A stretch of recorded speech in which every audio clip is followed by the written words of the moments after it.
السلام عليكم ورحمة الله وبركاته. بسم الله الرحمن الرحيم.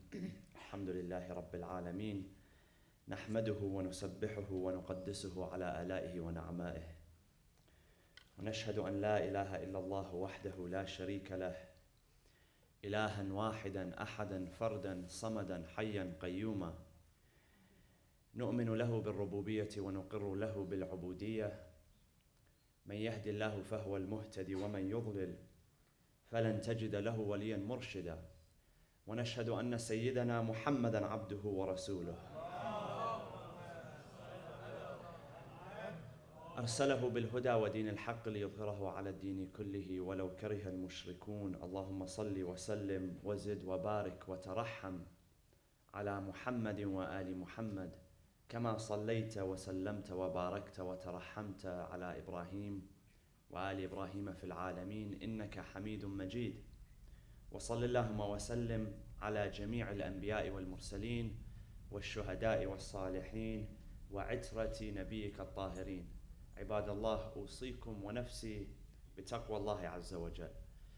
قال الله في كتابه الحكيم: بسم الله الرحمن الرحيم: يا أيها الناس أنتم الفقراء إلى الله والله هو الغني الحميد. صدق الله العلي العظيم. وصلوا على محمد وآل محمد.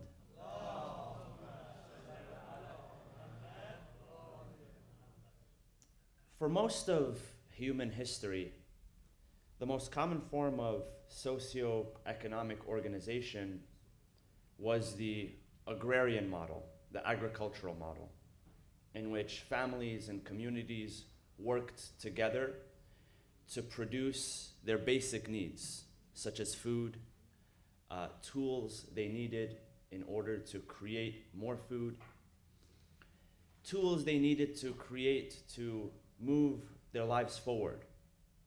And it's interesting because in Islamic history, one Islamic historian, Ibn Khaldun, he says in his book, Al-Muqaddimah, which is one of the more famous books on early Islamic history, he says that, before the Arabs, specifically speaking about the Arabs, he says they were Bedouins. And Bedouins, they learned to survive on their own. And whatever skills they learned to survive with, they imparted to their generations, to their offspring. And so if you study the Bedouin lifestyle, they were socially closer knit to one another. There were stronger ties of kinship with one another. And they had acquired certain characteristics which allowed them to thrive in dangerous environments. And he says that it was not until those Bedouins became sedentary that they started to settle down, they became more relaxed, that those characteristics of bravery slowly began to fade away. Why? Because there was no more danger, there was no more threat, people became relaxed, they began to take a luxury upon themselves.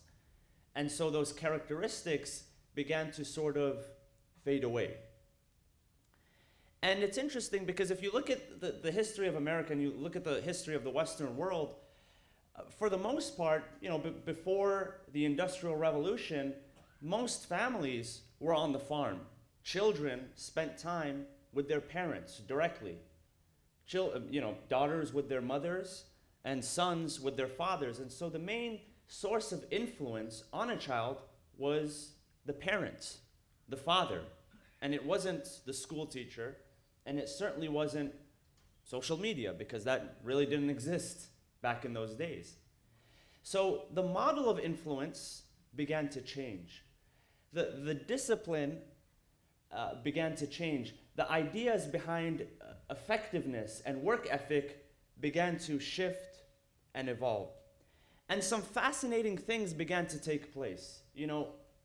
If you study the shift from the agrarian agricultural age to the industrial age, and then from the industrial age to the information age, anytime a shift like that happens, we begin to ask ourselves as a society certain questions about our work and our place in society.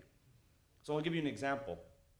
And this is fast forwarding a little bit, but to bring the point home, now we live not so much in the industrial age, but more in the information age. Information is at the end of our fingertips. And people are now able to create certain things for themselves out of scratch. And so because of that, we have, we used to have the midlife crisis before, and I've mentioned this before, but now you have the quarter life crisis for a number of reasons. There are so many options out there. People that are in Gen Y and Gen Z are kind of confused on what to do. So what's the path that I'm supposed to take? How do I become fulfilled? How do I create impact in this world? Does the work that I do really matter? Is it really significant? And these are all very, very important questions in finding meaning and fulfillment in our lives, because sometimes we work for hours, for weeks, for days without a goal, and so we're left without meaning.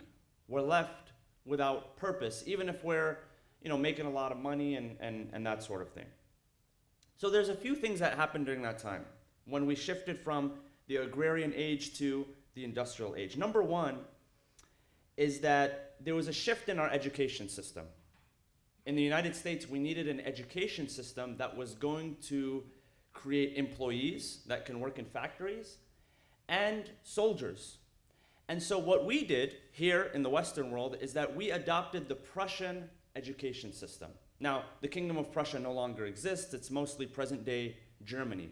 But at that time, they came up, the Prussian system, they came up with a model that would produce soldiers and produce employees because they were shifting into the industrial age. And that's the time when education became mandatory. So because we adopted it here, and this was in the late 1800s, what happened was that now children, instead of their primary source of influence being their parents, because they were out in the field working with their parents, or if they became a butcher or a baker or a blacksmith or a tailor, learning those skills through direct apprenticeship from their parents, who learned it from their grandparents, who learned it from their great-grandparents, now the primary source of influence became who? Became the teacher. So that was one shift that happened when it came to education. Another shift that happened was people began to think, okay, if we're shifting our work model, if we're not working in the farms anymore and now we're working in factories, how do we increase efficiency? Because now you have the system, and human beings, employees, they're part of this system. So you have to create a way to sustain and increase efficiency. So there was a gentleman by the name of Frederick Winslow Taylor, and he came up with the theories of scientific management. And Frederick Winslow Taylor was interesting because by profession he was a mechanical engineer. So he's always thinking of ways to, increase efficiency, right? I mean, no offense to my friends who are scientists or, mechanical engineers or engineers in general, but the conversation can get pretty dry and boring very quickly, because the mind thinks a certain way. When you're trained a certain way, the mind begins to look at everything in that way. Even when it comes to your family, you start thinking, okay, how do I increase efficiency, and how do I do this, and how do I do that? And so that theory kind of pours into other areas of our life. Now, his intentions were great, because when he wrote the theories of scientific management, in fact, that did increase productivity in the workplace. It did increase efficiency in the workplace. But one unintended consequence that happened is that people were reduced to objects. And those same scientific theories, if you move forward and you see how they developed and how they came into practice, those same theories were used in order to justify the mass murder of millions during the Holocaust. Because people were just looked at as a commodity, as an asset. And if you want to kind of build efficiency in this country or in this society, there are certain parts of that community, there are certain parts of that society that you can cut out and you can get rid of in order to increase efficiency. So the theories in general, they were they were efficient in what they did in the workplace, but when it came to adding value in people's lives and making them feel like they were connected to a community and making them feel that they were part of a greater cause, it had unintended consequences. So the reason I bring up all of that is because that was a shift in mindset that happened because of what was going on at the time. You had the agrarian age where people were kind of just doing their own thing and they were being efficient on their own. But then as they transitioned into the industrial age and they became, farmers became factory workers, and now they're working in a system with other people, hundreds of people at a time, they needed a way to develop this efficiency model. But now you have the switch from the industrial age to the information age, where people can now find meaning in the work that they do. Not that people before didn't find meaning, but now there's a different context. So anytime a shift like that happens, people begin to think, am I just another cog in the wheel? What can I do that will increase my impact? What can I do that will give my life purpose and my life's work meaning? And that's a very, very important question. Because it's proven that if you can give people a sense of fulfillment, if you can give them a sense of happiness, they'll stick in the organization. And when I say organization, I don't just mean company. A mosque is an organization. A family is an organization. A sports team is an organization. So now, because we have that shift, it's shifted from me being a part of a collective group to radical individualism. If you think about it, now we're in the age where you practically don't need anybody for anything. Because you have, if you want information, you have Google. If you want entertainment, you have YouTube and Netflix, all of it streaming. If you want, collective information, you have Wikipedia. You want to connect with people, friends, you have Facebook. Professionally, you want to create a network, you have LinkedIn. You have all these modes and they're all at your fingertips. But technology today, if you think about it, it's connecting us to everyone and it's connecting us to no one at the same time. Because there's a sense that I have this large network that I'm connected to, but I'm still feeling lonely on the inside. It hasn't cured and it hasn't treated issues such as loneliness. In fact, if anything, you look at loneliness and anxiety and depression in people, it's only gone higher and higher over the past few decades. Because we're connected to everyone, but at the same time, we're connected to no one. And don't get me wrong, technology and social media is a great tool, but sometimes it can hinder the meaningful relationships that we're supposed to have with people, that make us feel fulfilled and growing and interconnected. So you have this shift where people now feel totally independent. And independence should not be our goal. Rather, our goal should be interdependence. What's the difference between independence and interdependence? Independence is, I can live off my own, I don't need anyone, I can help myself, I can make it to the top on my own. Interdependence is understanding that in order to be an effective human being in society, in order to be an effective citizen of God's kingdom, that I need to learn to live with others in a harmonious way. Independence says, I don't need anyone. Interdependence means not that I cling on to someone and I'm dependent on someone, but I can live with other people harmoniously. That should be the goal. And the reason I bring this up is because the Quran reminds us of this. Allah subhanahu wa ta'ala says, Ya ayyuhan nasu antumul fuqara'u ila Allah, wallahu huwal ghaniyul hamid. O people, think about it in this way. The Quran generally says, Ya ayyuhal ladhina amanu, O you who believe. When God says, O you who believe, He's speaking to the believing community, Muslims. But here He says, Ya ayyuhan nas, O people, whether you're Muslim or non-Muslim, understand this. Ya ayyuhan nasu antumul fuqara'u ila Allah, wallahu huwal ghaniyul hamid. That whatever you do, you will be in a perpetual state of faqr, which is need, poverty. Not financial poverty, but rather spiritual and intrinsic poverty to Allah subhanahu wa ta'ala. And there's a narration that explains some of the context behind this verse. It says that there are two areas in which we are faqir to Allah, in which we are in poverty to God. Number one is when it comes to our existence, when it comes to our creation. We can't separate ourselves from the power of God and from the might of God. And number two is in our sustenance. And there's a narration that reminds us that when God created us, that He ordained that we be faqir to Him. Meaning He, you buy a computer or you buy a car, and there are certain programs which are installed in there that you can't uninstall no matter what. There are certain specifications about the car that you can't remove no matter what, or it'll stop functioning. Certain programming, and especially today with cars, they're able to increase efficiency with certain programming and whatnot. Things that you just can't remove from the car. Before, the cool thing was tuning your car. You can manually do things to tune your car. Now they're limiting that, right? And so to understand that we will be in a perpetual need for Allah subhanahu wa ta'ala, and that as long as we are His creation, we are His servants.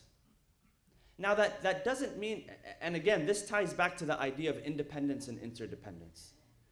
That you can create something on your own, but understand that you will always be in attachment to Allah subhanahu wa ta'ala. And the highest form of interdependence is the moment that we realize that our entire existence and our sustenance relies on our faqr, our poverty to Allah subhanahu wa ta'ala. That's the pinnacle. That's the height. And the reason I bring this up, I want to share with you a few days I was discussing with one of the students. One of the questions that normally comes up, and I experienced this as I began to teach and educate, and if I ever conducted a question and answer session, besides the question of can I listen to music or can I get a tattoo, which are very, very deep existential questions, I know. But after that, people would normally ask the question, what do I have free will? Or are my actions controlled? And that's a classic question, because if you go back in our hadith, you find that even during the times of the Imams alayhimus salam, people would ask the Imams those questions, especially as kalam and theology became more prominent discussions. So do we believe in jabr, meaning fatalism, everything is controlled? Or do we believe in tafweed, which is free will? And I would always think to myself, I'm sure this question has been discussed before. I'm sure people have heard this answer before. And if you're part of a believing community, you've probably heard at least 1 or 2 or 5 or 15 lectures on this topic. But then I came to a realization that it's not so much a theological question as it is a psychological question. That people want to know, how much control do I have over my life? Because when you ask a question, normally, you're thinking of your own life. You're thinking of your own present. You're thinking of your own past. You're thinking of your own future. And people want to know the question, how much control do I have over my life versus how much control does God, who to them is an outside force, has over my life? And that's a very important question, because that creates a certain psychology for us. And a lot of what we believe to be true, our theological assumptions, they shape our psychology. For instance, when it comes to making our parents happy, right? That's a big psychological thing for many people, especially the younger generation. And the theology behind it, we assume that the theology behind it is clear cut. God says in the Quran that lower for them the wings of humility, وَخْفِضْ لَهُمَا جَنَاحَ الذُّلِّ مِنَ الرَّحْمَةِ, which is true. And God tells us to obey our parents, which is true, and to respect our parents, which is true. But then the question comes, to what extent? If my parents want me to become a doctor and nothing else, and I choose to do something else. I become an artist or whatever, something else, whatever is popular these days. Am I disobeying them? And if I disobey them, will I be blessed in what I do? Will I be blessed in my future? See, it's a theological question, but it's more of a psychological question. And so when you look at that whole idea of are we forced, and I'll just go over this very quickly, are we completely controlled or are we in control? A man asks the sixth Imam, Al-Imam Sadiq alayhi salam, that question. He says, do we follow the theory of Jabr or do we follow the theory of Tafweed? Jabr meaning fatalism, that everything that we do is controlled and it's already been dictated and it's already been decided, or do we believe in free will, that God has granted us free will, that we're able to move however we want and behave and act however we want? And what is the Imam, what's the reply that the Imam gives him? He says, La jabr wa la tafweed. It's not fatalism nor is it free will, walakin amrun bayna amrayn. That it's a matter in between the two. And that's a very psychological thing, because if you think about it in today's world, we're kind of, you're almost in the information age free to do whatever you want and free to create whatever you want.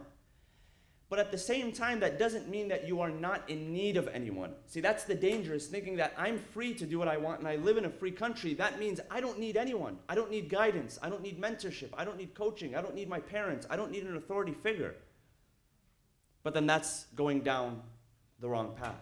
We need to understand that in order to create that amrun bayna amrayn, that balance, that look, you are in control of certain things in your life, but that doesn't mean that you are fully independent of anyone. Number one, you are independent on God. You are dependent on God. Ya ayyuhan nasu antumul fuqara'u ila Allah, wallahu huwal ghaniyul hamid. And it's almost redundant to speak about this if you haven't truly experienced it. If you haven't truly experienced that faqr and that spiritual poverty to Allah subhanahu wa ta'ala, it's not something that can truly be put into words. The feeling that you have that God is guiding me throughout my decisions. So our goal should be interdependence, not just independence. Knowing that we are dependent on God and knowing that it is our responsibility to live with one another in a harmonious fashion. We ask Allah subhanahu wa ta'ala to facilitate that for us. We ask Allah subhanahu wa ta'ala to forgive us in this holy month. Bismillah ar-Rahman ar-Rahim. والعصر إن الإنسان لفي خسر إلا الذين آمنوا وعملوا الصالحات وتواصوا بالحق وتواصوا بالصبر وصلوا على محمد وآل محمد